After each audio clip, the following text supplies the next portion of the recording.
NASCAR heads to Kansas Speedway this weekend for the AdventHealth 400, Sunday, May 15th at 3 p.m. Eastern. This will be 267 laps on this 1.5 mile long intermediate track, which is very friendly to tires and is best compared to the tracks of Las Vegas and the slightly larger Michigan. Checking out a few track trends and history. It's been a short history as this is one of the younger tracks on the NASCAR schedule dating back to 2001. Races here have been fairly chalky, with 5 of the last 6 and 8 of the last 9 winners starting inside the first 5 rows. There's been an average of 9 different drivers to have led a lap in each of the last 10 races, and over 8 cautions per race over this stretch. Only 4 of the last 10 winners here led the most laps during their race. So let's take a look at the drivers that I'm looking at ahead of this weekend. First driver I'm keeping an eye on ahead of the AdventHealth 400 has got to be my buddy William Byron. Byron has finished inside the top 10 in the last 5 trips to Kansas. He's led a lap in 5 of the last 6 races here. He's been good at the similar tracks Michigan, where he finished runner-up in 2021, and a 5th place finish in Las Vegas earlier this year. He's riding hot, and regardless of where he actually finished at Darlington, he was in line for what could have been his 3rd victory of the 2022 season. The next driver that I'm keeping an eye on has got to be the old man, Kevin Harvick.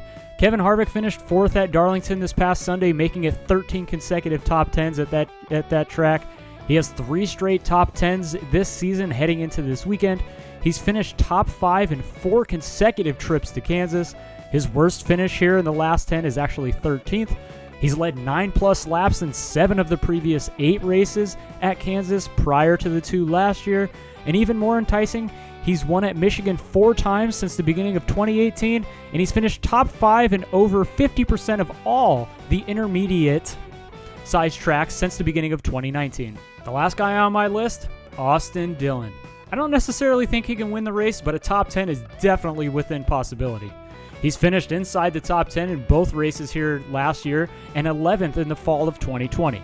He only has 5 finishes outside the top 14 in the last 29 intermediate track types, and although he finished 36th at Michigan last year, he finished both stages 1 and 2 inside the top 6 cars.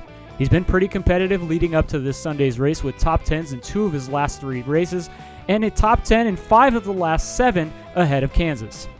If you enjoyed this video, make sure you hit that thumbs up button and subscribe for all future NASCAR videos. And if you like any of these lines, although early prior to qualifying, make sure you head over to FanDuel Sportsbook, where if you sign up now, you can get your first bet risk-free up to $1,000. Good luck on all of your wagers ahead of this weekend's race, and I'll catch you at the end of the week as I bring you my entire betting card for the AdventHealth 400.